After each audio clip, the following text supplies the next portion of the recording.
descrição.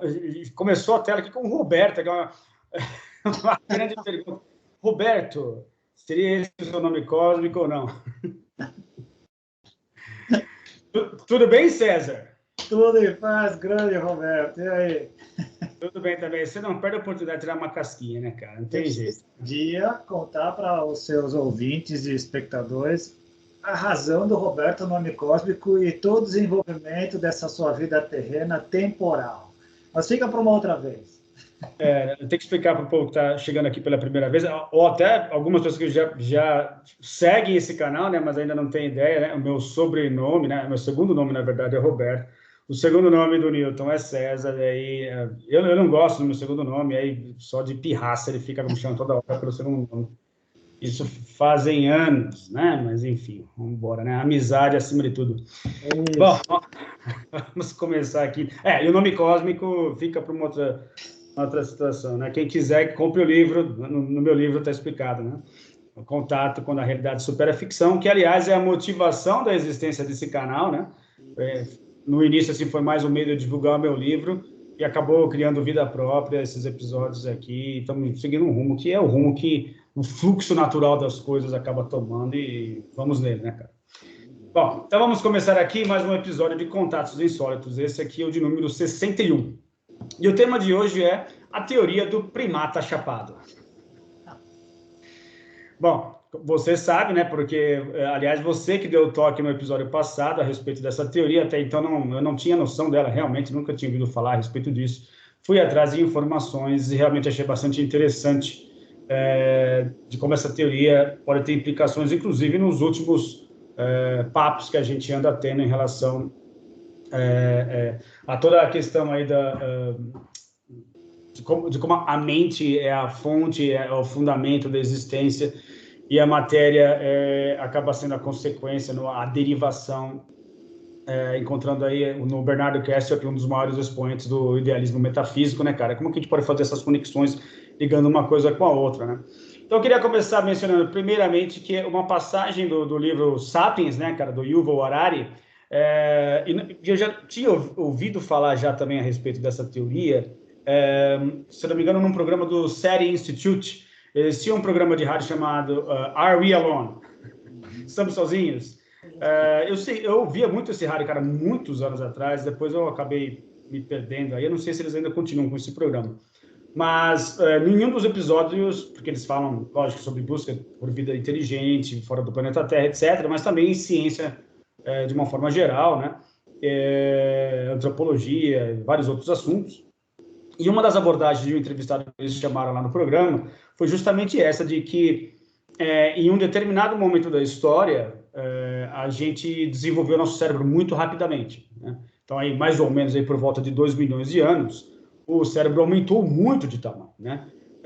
Num curtíssimo espaço de tempo, sendo isso um grande enigma para a ciência. E uma das possibilidades aventadas, que essa é a possibilidade reconhecida oficialmente até o momento, é de que o ato de se utilizar a domesticação do fogo, né? E a utilização desse fogo para cozinhar os alimentos provocou uma profunda mudança nos hábitos alimentares, e isso acabou gerando vários benefícios, né? Um deles, obviamente, é você ter um menor tempo aí para consumir os alimentos, alimentos que até então eram possíveis de ser digeridos através do cozimento, eles passaram a sê-lo, né?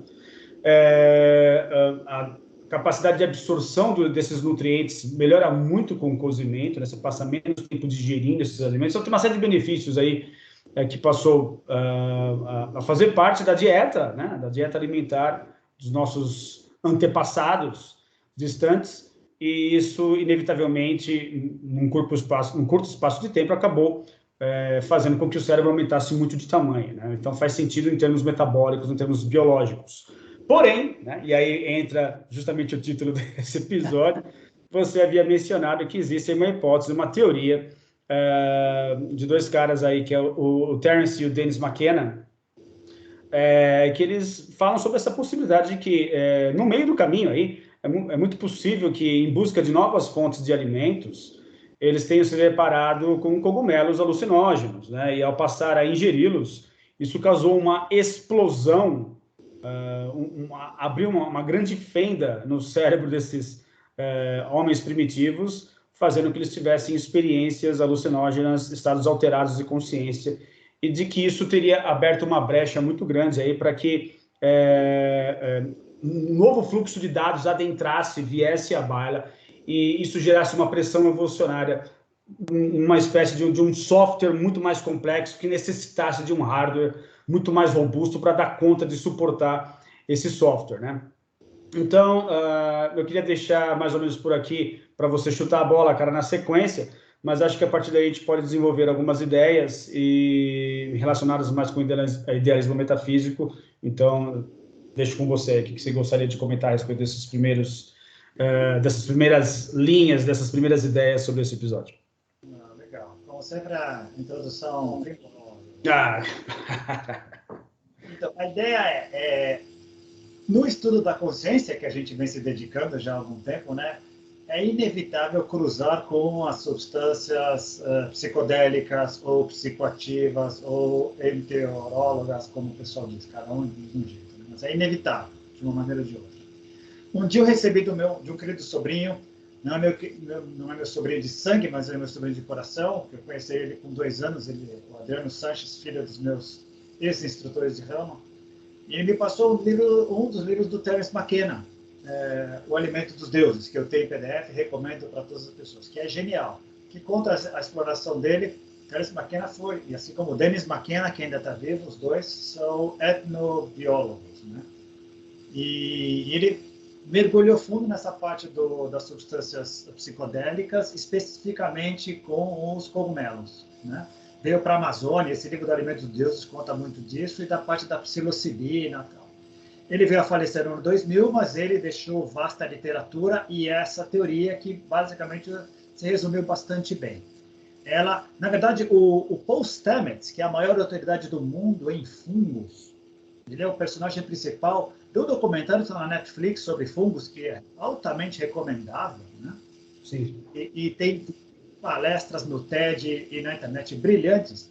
Ele advoga a favor dessa ideia, ele só chama de hipótese do macaco chapado, do primata chapado, e não da teoria, porque, segundo os termos científicos, uma teoria tem algum tipo de comprovação já consolidada. Por exemplo, a teoria da evolução ou a teoria da relatividade. E essa hipótese ainda não.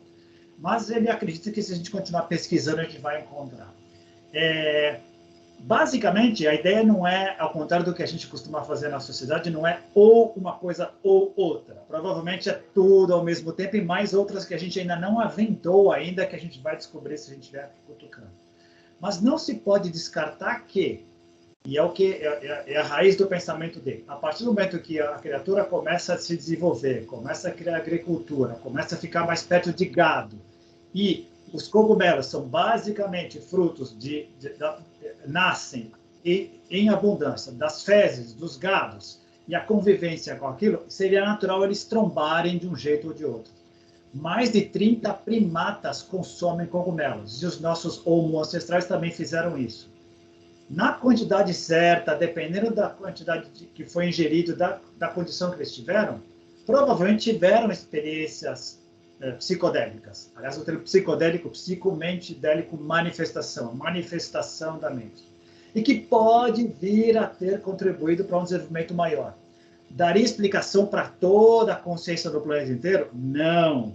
Mas ajudaria a entender uma série de coisas, assim como a descoberta do fogo, que também não foi simultânea para o mundo inteiro, e uma série de outras coisas, né? Mas, independentemente da validade da hipótese ou não, a gente não pode descartar, até porque estamos ressignificando, estamos vivendo um renascimento do trabalho científico das substâncias psicoativas em todo o mundo, inclusive aqui no Brasil. Acho que eu passei até um artigo hoje sobre isso, as pesquisas estão sendo feitas aqui no Brasil. Não dá para descartar essa possibilidade de que, já que não tem um vínculo diretamente com o cérebro, inclusive eu estava relendo agora, antes da gente bater um papo, um livro muito bacana que é O Cérebro de Buda, sobre 2 neurocientistas, que é muito bacana. E uma das frases que me marcou muito foi: a mente usa o cérebro para se moldar. que é uma sacada muito boa. Ao contrário do que a gente pensa que é o cérebro que molda a mente, é a mente que usa o cérebro para estar se moldando. E existem estudos científicos e provas, inclusive, voltando à Netflix, tem uma série da Netflix que chama Blá Blá Blá Explicado. Né? Então, por exemplo, Money Explain, uma série de coisas. E uma delas é psicodélicos, que também é 18 minutos, 20 minutos, que está muito bem feito, e mostram dois quadros. Duas fotos de ressonância magnética. E uma com uma pessoa depois de ter tomado uma dose de elemento psicoativo, e mostra a quantidade de conexões absurdas que o cérebro tem ao ingerir esse tipo de coisa. Enfim, para resumir, esse fluxo de informações, esse fluxo cerebral e consciencial poderia ter contribuído para o avanço do cérebro, principalmente a parte final do neocórtex, já que, tendo contato com essa realidade, chegando lá em cima e vendo aquilo, na hora de voltar, poderia tentar reproduzir e trabalhar e vivenciar de outra maneira com o meio. Né? É uma hipótese super louca, que o Terence McKenna vivia chapado, mas ele era altamente, e foi altamente reconhecido na comunidade científica como etnobiólogo e tal. E o Paul Stamets agora, nos últimos anos, recentemente, ele pede até para as pessoas, baixem um pouco a guarda e se abram para a possibilidade de isso poder vir a ser parte da explicação que a gente vai dar para esse fenômeno que ainda não tem explicação. Como, em tão pouco tempo, o cérebro saiu de um volume para 2 ou 3 vezes maior, dependendo do como se calcula. Não, é sensacional, cara. Bom, em relação a esses links todos, eu vou depois disponibilizar no descritivo do vídeo, né? Todos os documentários, Fungos Fantásticos, né? Fantastic Fungi, aí eu também recomendo assistir também, né? Mas esse outro que você mencionou no Netflix, o mais curtinho, eu não vi, sinceramente não vi. Então, mas depois eu vou procurar, deixo no descritivo do vídeo para que as pessoas tenham referências aí, né, cara? Mas, sem dúvida, os últimos, talvez, 20 anos, se não me engano, o FDA lá liberou isso no começo dos anos 2000, né? O retorno aos estudos das substâncias psicodélicas, do LSD e outras substâncias, né? Mais recentemente, né? Depois dos anos 2000. Então, aí, vamos pegar aí, 20 anos para dar uma arredondada. A coisa tem avançado muito, né? Eu acho que, inclusive, juntamente aí com as possibilidades de se usar máquinas de ressonância magnética e analisar on time, né, cara, o que está acontecendo no cérebro da pessoa ao estar em estado alterado de consciência. Então, acho que tudo isso tem contribuído bastante. Muito tem se avançado, né? Embora não dê para bater o martelo, acho que os avanços são bastante significativos. Não dá para ignorar, dizer que não está acontecendo, né? Realmente é muito fundamental. E talvez, como esse mesmo documentário, se eu não me engano, dos Fungos Fantásticos menciona, algumas pessoas em circunstâncias muito específicas, do tipo depressão profunda, pessoas em estado terminal de câncer, obtêm resultados fantásticos pelo uso, obviamente não é um uso recreativo, né? É um uso, assim, monitorado, né, com um médico especialista ali ao lado, dando a dose certa e fazendo acompanhamento, né, mas os resultados têm sido bastante significativos. Então, não dá para a gente fechar os olhos para isso e fingir que não está acontecendo, porque está bem embaixo dos nossos narizes. A FDA só liberou a proibição, que estava desde 1968 proibido o uso, a manipulação, a comercialização e a pesquisa científica de qualquer substância. Só liberou porque a equipe de cientistas que foi pleitear a aprovação foi com a ideia de pesquisa terapêutica.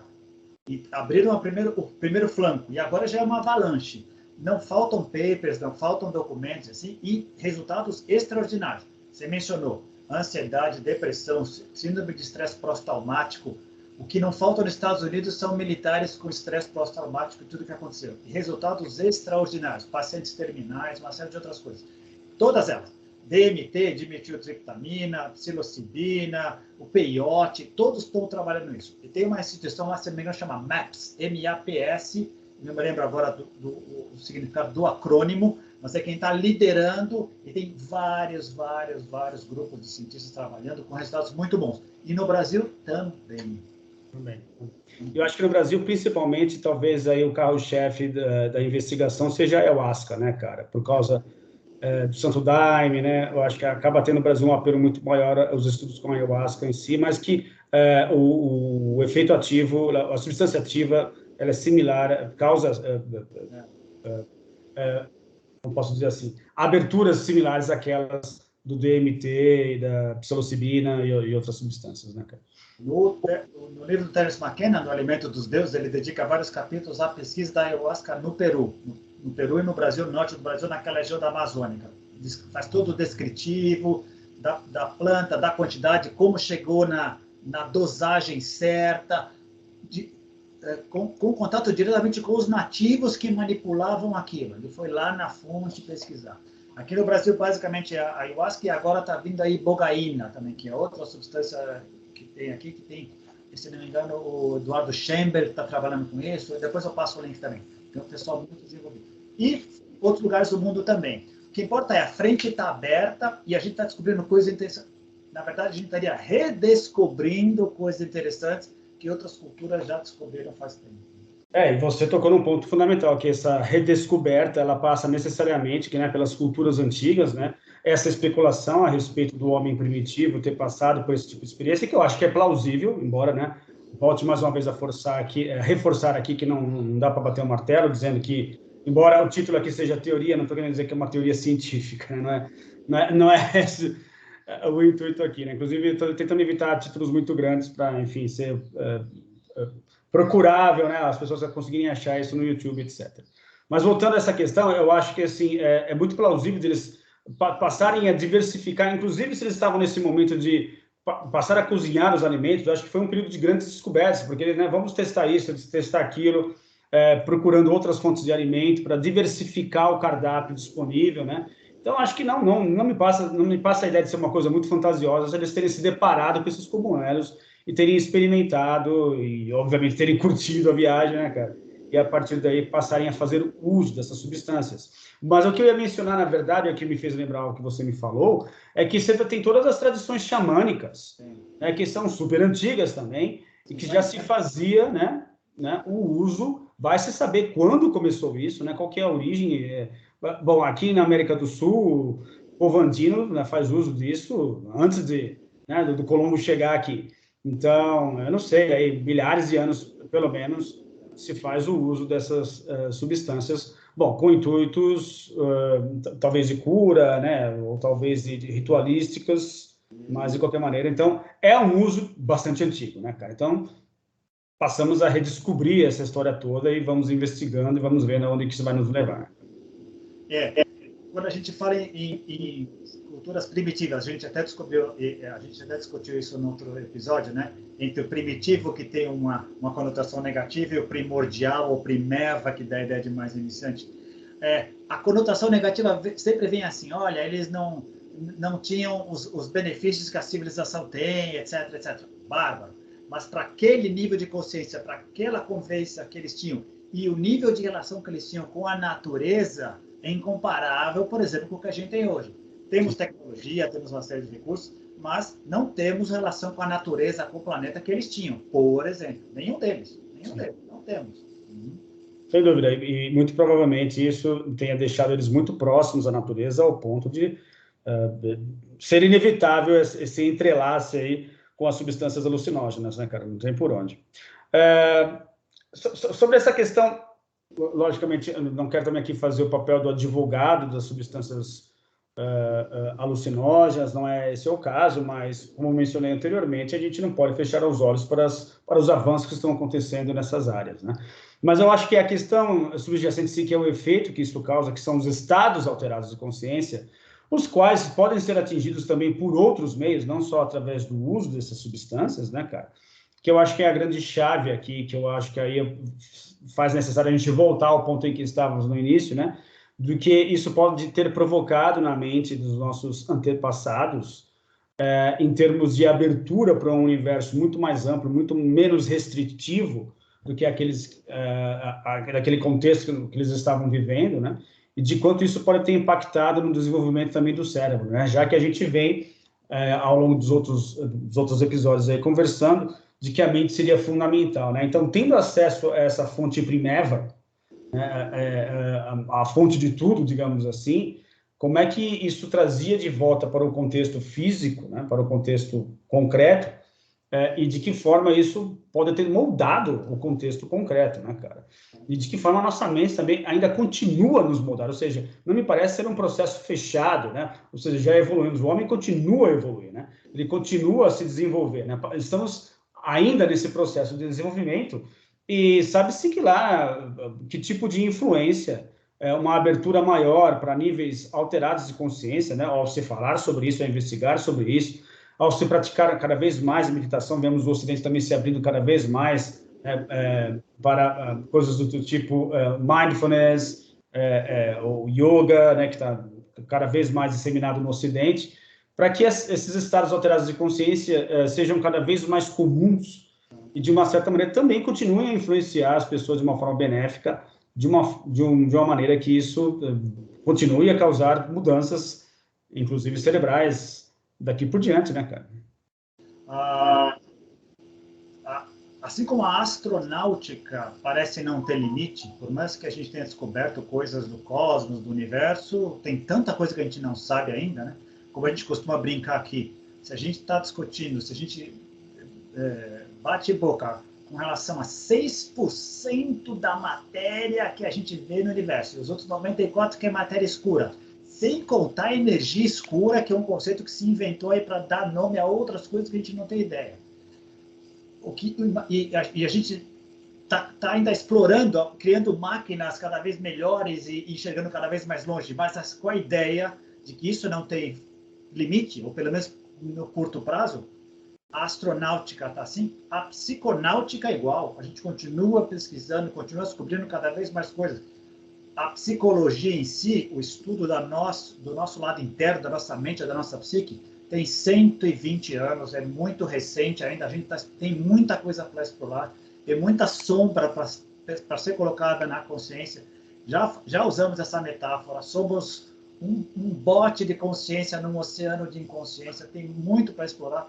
A nossa relação conosco e com o planeta ainda ela é mais racional, ela no racional, ela no papel ela funcionaria perfeito, na prática não funciona, porque a gente no fundo não é racional, nós somos basicamente seres emocionais e descontrolados. Mas voltando ao tema do assunto, se as criaturas, se as civilizações primeiras, se os primeiros grupos tiveram acesso àquelas substâncias e tiveram as experiências que a gente está tendo hoje, as pessoas estão tendo hoje, isto é, de unidade com o todo, de compaixão com o demais, de entendimento com o planeta, de uma visão cosmocêntrica, era muito... além disso, essas substâncias parece que elas inibem, expandem a serotonina, então você fica mais energizado, mais alegre, e inibe o medo. Então, poderia explicar como a gente conseguiu, como cultura, superar uma série de dificuldades e uma série de perigos e criaturas que nos colocavam em risco pela supressão do medo e da estratégia de poder atuar junto, em conjunto, etc. Enfim, se hoje a gente está redescobrindo uma série de coisas que, por enquanto, está voltada ao... Milton? Opa, então... Deu uma... aí? Travou? Opa, voltou. Deu uma paradinha aqui, você ficou congelado. Pelo menos para mim, às vezes na gravação depois, a gente vê que não parou nada, mas para mim, pelo menos, ficou alguns segundos completamente travado. Mas agora voltou, vamos embora. Só para voltar, a ideia era, se aquele pessoal teve, no começo, teve as experiências que foi capaz de enxergar o mundo e a vida e o cosmos de uma outra maneira, e se, como eu disse agora há pouco, aqueles neurocientistas disseram que a mente usa o cérebro para se moldar numa correspondência bionívoca, era natural que esse crescimento, essa intelecção do ambiente, que isso é outra coisa que a gente também está entendendo agora, né? A epigenética. A gente não é escravo da nossa genética, a gente atua com relação ao meio e somos influenciados por ele o tempo todo. Se fizermos isso de maneira consciente e cooperativa, olha a expansão que isso dá. Exato. Muito provavelmente deve ter sido tudo isso ao mesmo tempo, né, cara? Vários fatores concomitantes que acabaram dando força para que essa mudança ocorresse, né, cara? Então, acho que acaba sendo realmente uma teoria a mais aí, uma hipótese adicional, que me me passa uma ideia de ser algo interessante e plausível. Outra coisa que me encanta, sempre me encantou, né? Como a ciência descobre coisas, a ciência em geral, com C maiúsculo, né? E as culturas primevas. Puxa, empirismo puro, né? Eu vou lá e testo. Puxa, deu resultado. É ruim, é bom. Puxa, mas é ruim, mas cura. Eu ponho na ferida cicatriz, eu ponho na ferida sangra mais. Que loucura que é isso! E olha o nível que a gente chegou hoje, né? E continuamos descobrindo mais coisas. Existem plantas que a gente não tem ideia que existem, existe uma série de coisas. Isso é fascinante. Especificamente no vídeo dos cogumelos, como é que chamam? Fantásticos cogumelos. Eu vi em inglês que é Fantastic Fungi. Acho que em português eles só traduziram, acho. Eles listam milhares de cogumelos, eles listam milhares de comunidades que se especializam em apenas alguns tipos, que têm alguns usos. Alguns são só para comer, não só. É bom, é proteína. Mas outros são curativos, terapêuticos, uma série de outras coisas. E a gente continua investigando. Provavelmente o que vai acontecer? Vai ter um desequilíbrio. O grande medo das autoridades é que se perca o controle, saia todo mundo se chapando por aí. O que aconteceu na época dos anos 60. Todo mundo, o LSD estava disponível, vamos lá, sem controle nenhum, há abusos. O que vai acontecer agora, provavelmente vai haver um controle maior, vai ficar circunscrito à comunidade científica até o ponto em que se transforma em medicamentos, assim como são os medicamentos alotrópicos que a gente tem outro dia. Você precisa desse tipo de trabalho, para a sua terapia vai ser isso. Para a parte de consciencial e tal, vamos ter que encontrar outros mecanismos para poder fazer com que as pessoas tenham acesso a isso. Isso vai ser outro problema. Por quê? Porque nós, seres humanos, abusamos. A gente luta por ter prazer e minimizar a dor. Qualquer coisa que prometa isso vai ser abraçado com unhas e dentes. E nós também somos péssimos para seguir comandos e bulas e outras coisas. Se diz que é uma cápsula por dia, o cara vai tomar 3 ou 4, porque vai achar que vai ser 3 ou 4 vezes maior. Haverá abusos, haverá vítimas, haverá uma série de coisas, como já houve. Mas a gente deve, de novo, a minha frase favorita, se sobrevivermos a nós mesmos e chegarmos lá, vamos ter um momento em que a gente vai poder, junto com a tecnologia, junto com a psiconáutica, o trabalho interior, e junto com essas substâncias que fazem parte do planeta, estão sempre aí desde o começo, e dos quais a gente pode usar para expandir a nossa qualidade de consciência, seria fascinante o mundo que vivemos. Sim, cara, sem dúvida, né? Mas assim, eu acho que acaba recaindo um pouco isso que você mencionou sobre o abuso, também em toda a questão daquilo que ficou, que eu vou mencionar aqui o nome só para ficar mais fácil todo mundo entender, mas que ficou aí condicionado com o nome de espiritualidade, né, cara? Então, assim, eu acho que as pessoas acabam também, sabe, lendo vários livros esotéricos e acham, puxa, virei um espiritualista, né? Ou já sei o que seria um universo espiritual, seja lá o contexto, o conceito pelo qual a pessoa se referencia a esse nome. Então, assim, de uma forma muito popularesca, digamos assim, eu percebi pelo menos esse boom nos anos final dos anos 80, início dos anos 90, né, que pelo menos no Brasil, nesse período, pelo menos eu estava mais ligado a esses assuntos, né? O grande boom que teve, né? O Paulo Coelho também estava se lançando no mercado editorial. Então, assim, né? Diário de um Mago. Então, grandes obras que acabaram deixando toda a questão esotérica, espiritual, consciencial, seja lá o que for, de uma forma muito superficial, né, cara? Muito rala. E, assim, na quantidade, obviamente, a gente vai perder qualidade, né? Não tem jeito. Então, acho que toda a questão das substâncias holotrópicas também passa por aí. Eu acho que passamos por uma experiência nesse sentido nos anos 60, das pessoas realmente penderem para um lado da balança apenas, né? Vamos fazer uso recreativo e que se dane regra, que se dane insights, né? Que se dane um processo passo a passo pelo qual eu vou me conhecendo melhor e eu vou tendo controle a respeito do que está ocorrendo. Sem dúvida, isso ocorreu, né? Então, acho que agora faz sentido realmente esse retorno, mas esse retorno com precaução, né? Digamos assim, para que a coisa volte a ter um certo equilíbrio. Usando aquela metáfora que eu adoro, que enquanto ela não falhar, eu vou continuar usando, descobriu-se o LSD. Albert Hofmann descobre em 1938. Começa a pesquisar, tal, chega-se no ponto, opa, não tem vai para os Estados Unidos, o Stanislav Grof traz para os Estados Unidos, começa a pesquisar, não tem nada liberado, vamos pesquisar. Chega na década de 60, a juventude inconformada, tal, bum, explode.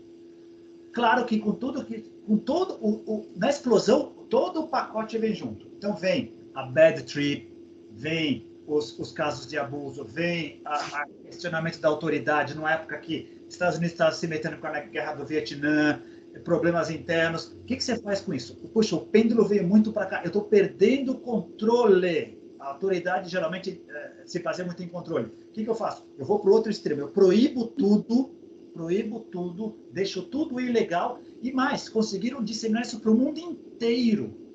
Todas as nações proibiram oficialmente o uso e, felizmente, como é que foi tentado fazer? O mercado negro foi tentando se fazer. E, claro, mercado negro implica em quê? Implica em substância de má qualidade, toda a parte ruim que significa tráfico, droga, arma, uma série de coisas. Felizmente, os cientistas conseguiram um veículo que é a terapia, o trabalho terapêutico, um governo um pouco mais aberto, o governo Barack Obama, um pouco mais aberto para isso, para poder, pelo menos, começar a pesquisa. Ótimo! Como os Estados Unidos ainda são líderes em muita coisa, eles estão liderando um movimento mundial para... Talvez o termo controlado seja muito exagerado, mas hoje é assim, vamos controlar a coisa para não se perder, porque hoje as redes sociais mostraram como é fácil se perder, né? Se isso se perder de novo, seria muito difícil controlar. Pô, vamos para substâncias chamadas ilegais, êxtase e uma série de outras coisas. Já são disseminadas do mundo inteiro, com todos os malefícios que trazem por aí, sem essa parte terapêutica. E se junta muito. As pessoas, em geral, saberão fazer a diferença entre o que é uma substância alucinógena ou psicoativa de uma substância psicotrópica? Não. O termo alucinógeno, ele traz essa conotação ruim. Alucinação ruim, você está vendo uma realidade que não existe. Então, é perigosíssimo isso. Então, é incompreensível que se vá devagar. Mas eu sou otimista, eu acho que a gente vai chegar num ponto bacana de um nível de consciência que vai se requerir mais para frente X, e a gente vai poder conviver com isso e nos fazer bem. Mas, como tudo na vida, haverá vítimas pelo caminho. Inevitável. É do jogo cósmico, não vai ter jeito. Legal. Eu queria só pedir permissão a você, cara, de voltar lá naquele pontinho lá atrás, né, onde os nossos antepassados se depararam com o cogumelo lá e ingeriram pela primeira vez. Fazendo um link com o que nós conversamos no episódio passado, que é a confusão entre essência e aparência, né? Porque o Bernardo Kesselp, ele alega em vários vídeos, inclusive nos seus próprios livros, né, a ideia de que a aparência, né, o que temos acesso, né, a aparência é uma consequência de todo um universo mental, né, e que nós somos resultado disso, né? Então, a observância da nossa imagem no espelho, por exemplo, ela é o reflexo daquilo que nós somos em uma instância subjetiva, né? E isso se reflete inevitavelmente no físico. O físico seria simplesmente o espelhamento desses processos internos, né? Ou seja, nós, como criaturas dissociadas dessa grande mente universal, estamos observando através dos nossos 5 sentidos aquilo que essa dissociação representa, né, através desse aparato sensorial. Então, cara, eu fico perguntando aqui até que ponto realmente essa nova abrangência, esse novo flanco que foi aberto naquele exato momento, naquele momento singular da história, onde fosse ingerida a primeira substância alucinógena, qual foi a pressão evolucionária exercida naquele exato instante, a partir do qual você tem um acesso a uma quantidade absurda de dados, e de que forma que isso foi moldando a cabeça desses homens primitivos, ou desses proto-homens, digamos assim, para que isso exercesse aos poucos um processo de crescimento dentro do cérebro, que obviamente não foi rápido, né, cara? A gente fala 2 milhões de anos, tudo bem, em termos evolutivos é muito pouco mesmo, mas lógico que em termos de vidas, né, é uma quantidade razoável de tempo, né, cara? Então, eu fico me perguntando se realmente, para mim, faz um sentido num aspecto muito difícil de explicar para você, cara, em palavras, mas me faz no sentido de que essa pressão, inevitavelmente, ela tem que causar alguma válvula de escape, se é que eu posso usar esse termo, na parte física, e me parece fazer sentido a questão cerebral, cara. Bem. E mais, uma coisa que a gente esqueceu de falar, que é bem interessante. Até hoje, quando uma pessoa se submete a 2 ou 3 sessões, pelo que eu estudei, nem todo mundo precisa de várias sessões. Algumas pessoas, de uma sessão, já supera o medo da morte, uma pessoa que está fazendo um tratamento terminal, mas tem uma doença terminal. Mas algumas passam por 2 ou 3 sessões. Não por diversão, mas porque faz parte do tratamento terapêutico. Elas mesmas dizem que, apesar da quantidade ser a mesma, apesar do terapeuta que está do lado dela ser o mesmo, apesar da quantidade de tempo, o protocolo ter sido o mesmo, a experiência nunca é igual.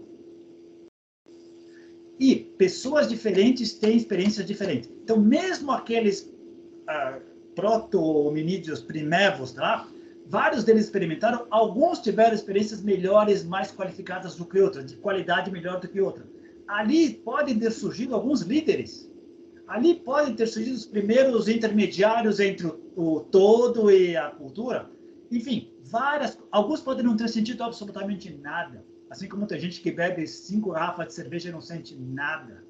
Tudo isso também conta na jogada, né? Alguns podem ter tido experiências muito ruins, o líder, e proibido naquela comunidade poder se desenvolver. Enfim, uma série de coisas aconteceram, mas uma coisa é certa, é um produto natural do planeta. O planeta propiciou isso.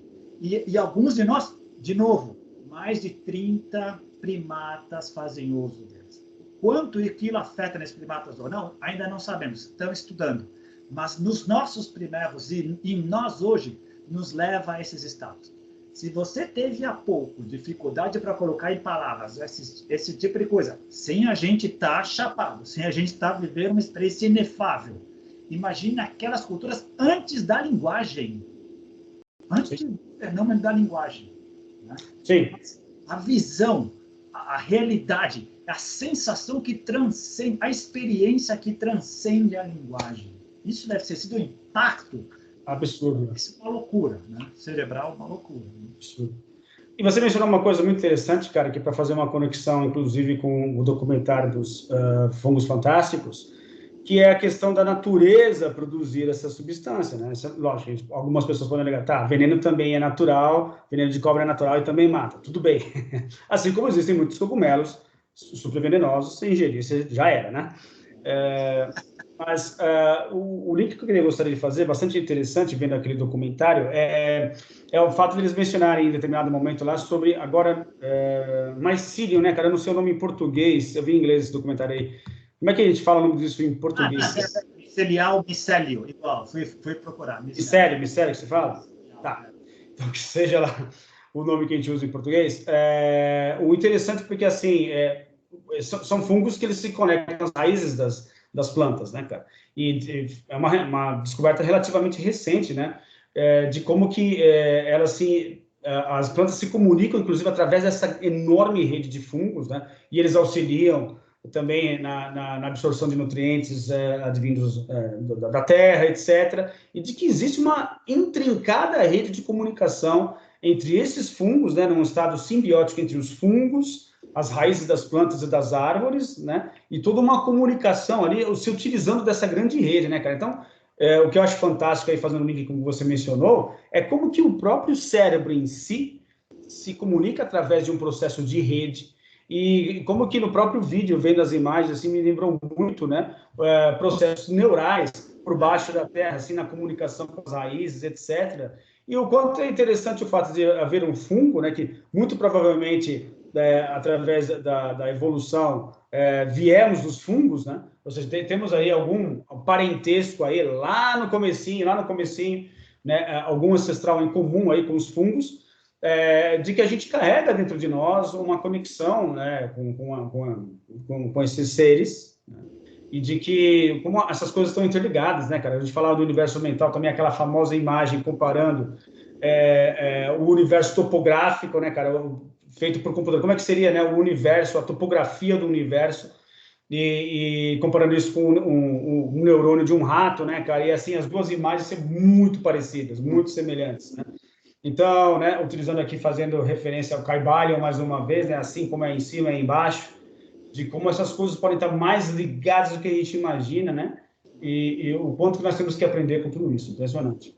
Não, ó, não é Blá de Nova Era, dos anos 80, como você falou. Aí lá você falou de vários livros, Paulo Coelho, livros superficiais e tal, mas há exceções. Mundos em Transição não tinha nada de superficial e foi tempos de transição. Tempo de transição era revolucionário. Mas, enfim, sim. Voltando. Não sei se é nesse documentário ou em outro. A maior criatura viva do mundo é um fungo. Eles estão por toda parte. Eles têm 3 bilhões e meio de anos. O Paul Stamets, que é o principal lá, o guru, né? É um cientista, o grande guru da coisa. Ele diz, nós temos mais, em termos celulares, a ver em intimidade com os fungos do que com qualquer outra criatura. Então, eles estão lá. E o que você falou agora é perfeito. O espelhamento de toda essa malha, essa rede intrincada com o cérebro, com a galáxia, tudo está interconectado. Não é Blá de Nova Era. É a gente que está descobrindo ou redescobrindo coisas e se soubermos, se formos inteligentes, se soubermos usar essas conexões para vivermos melhor, interconectar tudo para valer, olha o poço e o tamanho das possibilidades que a gente tem para conseguir ver em harmonia e poder entender uma série de outras coisas, usando não só o materialismo científico, que não dá conta disso, ele não dá conta disso, mas outras ferramentas, como o trabalho interior, toda a parte da meditação e as próprias substâncias que nos permitem enxergar além de qualquer microscópio, de qualquer telescópio. Poxa, é fantástico. E esses processos também, que eu mencionei anteriormente, né, cara, de experiências de pico, estados alterados de consciência, eles acabam também representando um momento singular na história de muitas pessoas que vão atrás, ou que estão em busca de algo além daquilo que a explicação convencional nos obriga a acreditar. Se são experiências mais relatadas e melhores exploradas, eu acho que também abre um grande flanco aí na dianteira do caminho da descoberta interior, né, cara? Do caminho da busca consciencial, que também me parece não ter muito retorno, assim, muita volta, né, cara?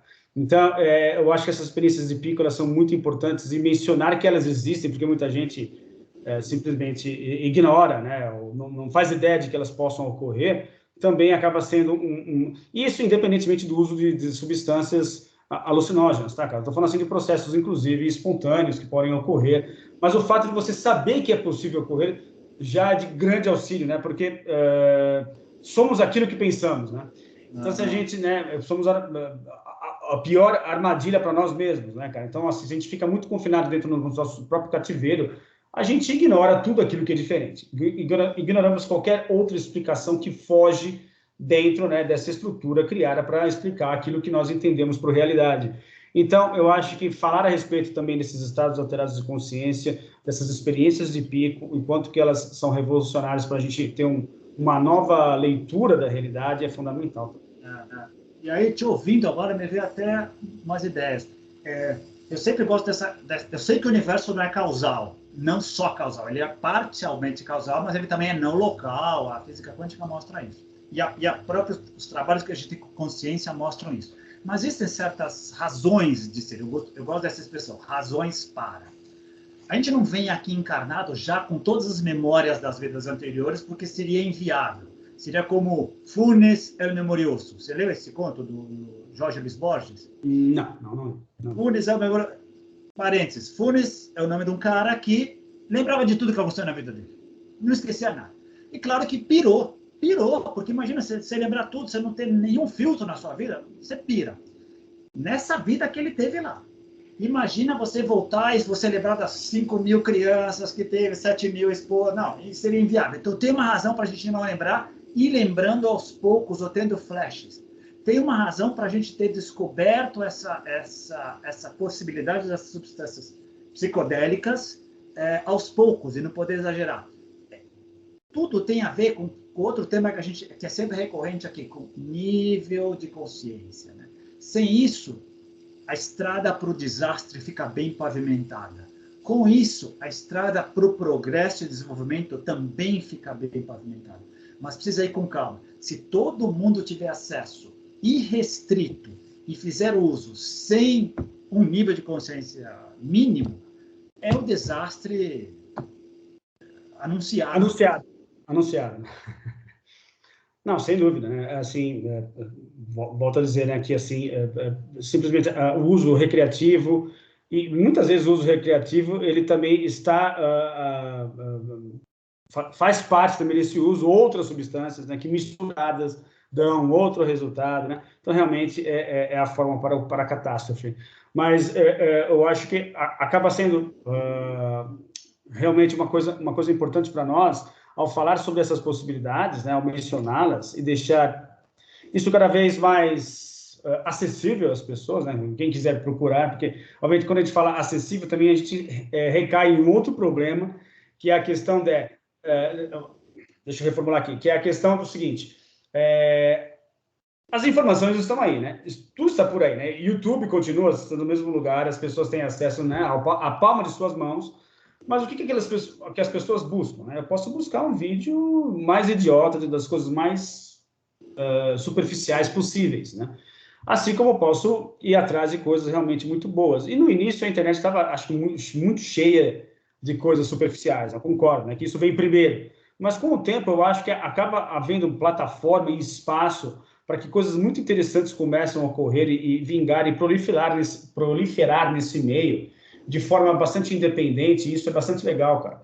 Né? Eu acho que iniciativas como essa desse canal aqui, por exemplo, embora seja bastante humilde, se enquadram num tipo de perfil de público, de assunto, por exemplo, que vem ganhando terreno de uma forma marginal, né? Mas está aí para quem quiser buscar. E eu acho que, na verdade, acaba se encontrando lá na frente, né, cara? Essa bifurcação, ela chega a se encostar lá na frente, que também é uma famosa frase, né, que dentro dos meios esotéricos a gente ouve muito, que quando o discípulo está pronto, o mestre aparece, né, cara? Então, usando essa analogia espiritual esotérica para o nosso ambiente tecnológico, né? Quando a consciência está pronta, a informação chega, né? E hoje está fácil. Antes a gente teria algumas buscas e as fontes para encontrá-las eram mais restritas, bibliotecas específicas, idiomas específicos. Quantas obras seminais demoraram muito tempo para ser traduzidas para o português? Hoje não, hoje está muito mais fácil. Por outro lado, é o famoso dilema do supermercado americano. Eu quero comprar um ketchup, eu tenho 200 marcas, eu paraliso. É bom ter variedade, mas se eu tenho 200, então é essa salada que está aí. Por outro lado, você falou de uma coisa bem interessante também, que é legal a gente voltar, da disponibilidade das coisas, né? Hoje, especificamente com relação às substâncias alucinógenas / psicoativas / psicodélicas, ou enteógenas. Enteógenas é o que vem das plantas. Eu não tenho dúvida que é possível conseguir todas pela internet hoje e entregar em casa. Seja na internet oficial, seja na dark web. Não tenho dúvida. E não tenho dúvida, uma coisa que você falou que é muito importante. A gente vive muito na base da recreação. Então, nada contra a recreação. Todo mundo faz parte da vida, faz parte do jogo cósmico. Ver o futebol, ir para uma festa, tomar uma cerveja, comer uma comida boa, faz parte do jogo. Mas nós mesmos, seres humanos, usamos algumas classificações que são bem interessantes, né? Eu até brinco com você, já brinquei várias vezes com outras pessoas. As criaturas espirituais mais avançadas, os extraterrestres, olham de cima e devem achar a gente uma coisa de louco. Por exemplo, esses caras criam uma coisa chamada Convenção de Genebra, isto é, eles organizam como deve ser uma guerra. Pô, esses caras são loucos, eles fazem guerra e organizam como uma guerra. Outro termo louco nosso, drogas lícitas e drogas ilícitas. Então a gente tem essa diferença, né? A gente faz essa diferenciação. Cigarro, café, bebida alcoólica, droga lícita. Essa, aquela outra, não é. A gente tem todo esse louco. Por quê? Porque a gente está tentando mediar o consumo e tentando deixar a sociedade mais ou menos se movimentando de maneira não disfuncional. É claro que perdemos toda a mão, em geral, e tal, mas esse não é o ponto. Mas o ponto é, uma pessoa que tem um bom nível de consciência buscará um terapeuta buscará uma experiência de ayahuasca, como se faz no Brasil, confiável. Existem várias por aí. Ela terá um motivo além da curiosidade para poder fazer isso. Não que a curiosidade não seja um ótimo motivo, é um excelente motivo, mas não precisa ser só esse motivo, né? Então, tem para tudo. De novo, uma frase que eu sei que você gosta, tem para tudo aí, mas o nível de consciência vai guiar as pessoas para um tipo de experiência que seja mais segura, que tenha potencial melhor, de trazer benefícios melhor, não só para si, como para os outros. Porque essa é a grande sacada. O nível de consciência elevado enxerga um grande nós. Não só eu, um grande nós. Então, eu estando bem, eu sirvo melhor ao outro. Não eu sou melhor que o outro, eu sirvo melhor ao outro. Sim, concordo plenamente. Eu acho que não só isso em relação ao nós, mas o nível qualitativo de consciência, ele vai perceber um caminho, ele vai perceber um norte, e vai saber que existe uma direção a ser caminhada, né? Um grande caminho a ser percorrido. Ao passo que a questão recreativa, ela não tem um caminho, né? Simplesmente vou lá, faço e volto, vou lá, faço e volto, e muito pelo contrário, você vai tendo efeitos negativos que não são cumulativos de uma forma negativa, né, cara? Ao passo que se você está nessa busca, né, você vai atrás realmente de um chamado interior, que é verdadeiro, que é profundo realmente, que é legítimo, você vai construindo paulatinamente o seu caminho, você vai seguindo em direção àquele norte, né? E é um norte que é cumulativo no sentido benéfico, não negativo, né, cara? Então, acho que são essas diferenças importantes de se frisar. Te ouvindo, me lembrei do Carlos Castaneda, que tem uma obra vastíssima, 9, 10, 11 livros, em que ele, junto com o do Juan, ele comenta toda a parte do peiote, histórica e atual. Então, já dizia, o pessoal da Mesoamérica antiga já tinha conhecimento que estava lá, aquele cactus fazia uso. Ninguém ficava usando e abusando, nem hoje mesmo. Hoje mesmo, olha que incrível, os descendentes, eles têm mais problema com o álcool do que com o peiote em si. Com o peiote existe um respeito, sabe do que está... Mesmo porque eles enxergam ali uma entidade viva, inteligente, que atua com eles. Eles têm problema com álcool. Os grandes mestiços e antigos que vivem pobres têm problema com o alcoolismo e não com a substância peiote. Que é uma questão que acho que, inclusive, pode ter influenciado de forma bastante forte no Brasil a liberação para uso da ayahuasca para finalidades religiosas, é justamente esse aspecto do ritualístico, né, cara? Que eu acho que ele acaba dando uma certa ordem, ainda que muitas vezes questionável do ponto de vista de ser realmente uma coisa real, não, ele dá um direcionamento, né, cara? Então, que eu acho que essa questão que acaba tendo um impacto maior, né? Seja, direcionamento o quê? Tem uma pessoa responsável, existe um caminho a ser percorrido, não é a hora que você quer e do jeito que você quer, porque assim, se liberar geral, realmente a gente acaba fazendo as coisas do jeito que a gente bem entende, né, cara? E ao que tudo indica, sempre que a gente fez do jeito que a gente queria, a gente se deu mal. Então, não é do jeito que a gente quer, é do jeito que a realidade demanda de nós, né, cara? Então, como é que a gente se adapta a ela, né? Mais uma vez, a questão da evolução, da adaptação ao meio, né? E nós temos que nos adaptar, não utilizar isso aos nossos caprichos, ao nosso bel prazer. Tem essa também. Bem colocada. E até usando um termo que está muito em voga por causa da pandemia, os protocolos são feitos para dar segurança para quem participa. E os protocolos são construídos através ou por meio das experiências. O empirismo, certo, errado, dá certo, para que quem vier depois tenha uma experiência o mais segura e agradável possível. Sair fora dos protocolos é correr risco, que faz parte. Muita gente corre riscos e faz uma série de coisas. Mas, e eu acho que você tocou num ponto muito interessante. Ao se permitir que grupos religiosos, espiritualistas consigam ter autorização para fazer isso, é porque eles têm apresentar um mínimo de protocolos, um mínimo de passos e procedimentos a serem seguidos para garantir uma experiência o mais fidedigna possível, menos arriscada possível. Isso significa que todos os grupos são fidedignos? Não. Isso significa que todos os líderes passaram o teste e são aprovados? Não. São seres humanos e tem muito abuso, não falta. Mas isso sempre haverá. Mas as pessoas que passaram por experiências autênticas e que seguiram protocolos, se não me engano, a grande maioria não se arrepende e acha que foi muito construtiva para suas vidas. Sim, e existem formas também, né, cara, de a gente perceber se a gente está no caminho certo ou não, né? Eu acho que a forma mais clara para mim, e mais genérica ao mesmo tempo, por incrível que isso possa parecer, é a questão do binômio aí, confusão e clareza, né, cara? Então, assim, se você está dentro de um processo que está causando mais confusão do que clareza, você está no caminho errado, cara, me desculpe. E por incrível que pareça, cara, a nossa civilização vive em um momento de muita confusão, né, cara? O nosso estilo de vida, o estilo de vida que levamos, ele é bastante confuso, né, cara? Cheio de contradições. Você começou apresentando uma aqui, né, de que somos criaturas teoricamente racionais, né, mas no fundo nós não somos racionais coisíssima nenhuma. Então, assim, eu acho que é uma forma de você realmente perceber, independentemente de você estar usando substâncias alucinógenas ou não, toda a senda genuinamente espiritual, embora seja um termo que eu tenha usado cada vez menos, cara, eu prefiro senda consciencial, acho que fica melhor para o tipo de assunto e pela pegada que a gente vem tomando desde que iniciamos esse projeto aqui nesse canal, cara, justamente isso dá uma abrangência cada vez maior e deixando as coisas cada vez mais claras, mais nítidas. Não no sentido que a gente vai saber tudo, não, nunca, jamais isso vai acontecer, mas de que o caminho a ser percorrido parece que vai ficando cada vez mais claro lá na frente, né? Ao invés dessa confusão que você não sabe se você dá 2 passos para a esquerda, 2 para a direita, se você volta, se você fica, e o sofrimento está o tempo todo presente, né, cara? Então, acho que é uma forma de você diferenciar uma coisa da outra, que é bastante importante. E nesse assunto, o nível de confusão às vezes é tão grande que a grande maioria nem percebe que está confusa. Ao contrário, está se achando na crista da onda, está totalmente perdido.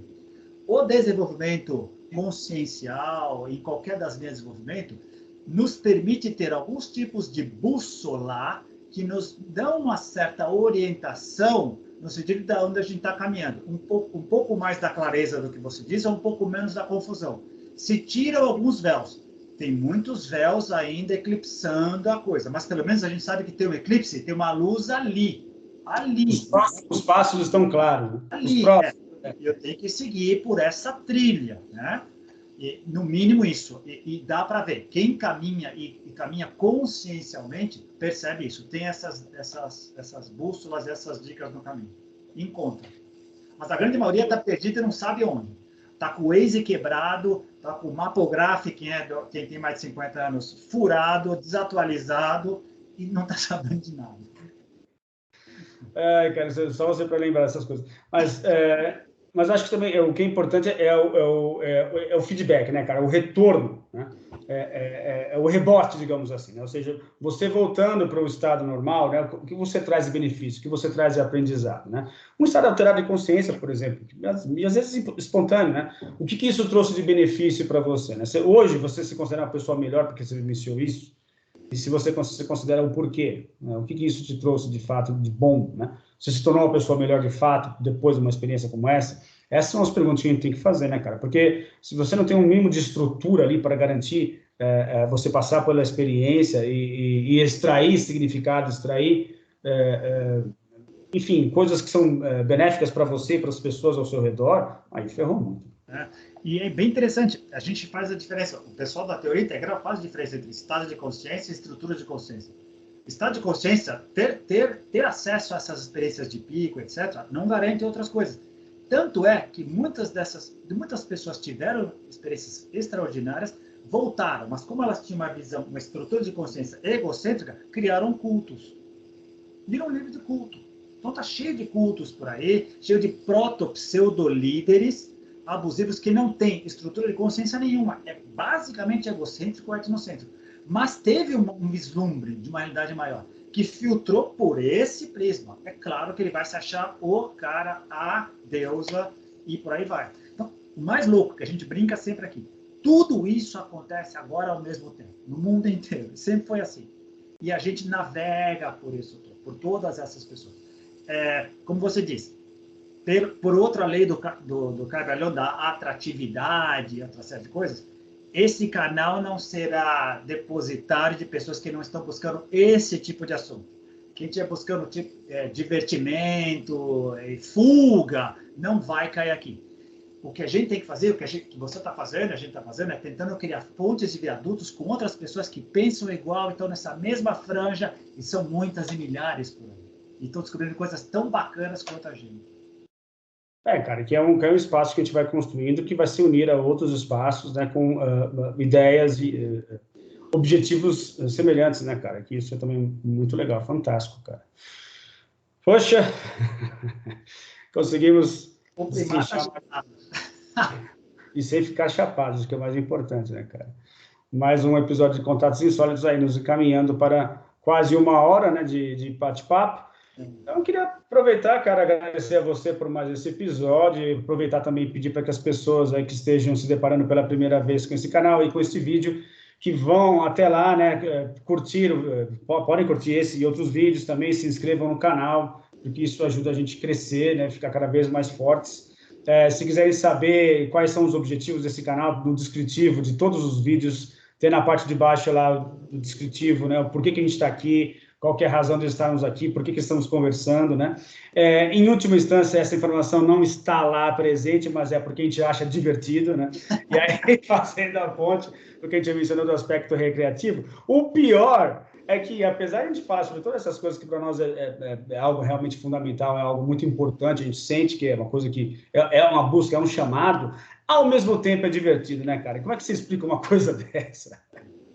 É muito louco, né, cara? Que é as duas coisas ao mesmo tempo. Muito bom. Ideal. Que acho que deve ser o ideal, né? Não sei, cara. Nunca parei para pensar nisso, mas me caiu essa ficha agora, né? Como é que a gente estava entre um lado e o outro da balança, né? E a gente faz sem querer, né? A gente nunca parou para pensar nisso. As duas coisas ao mesmo tempo, né, cara? Que é sempre muito divertido. E acho que isso que é a maior motivação que a gente tem, embora a gente tenha recebido muitos elogios. Obrigado para essas pessoas que têm elogiado nosso trabalho, que têm colocado aí os seus comentários. A gente agradece muito pela participação de todos, né? Muito bem, Roberto. Parabéns.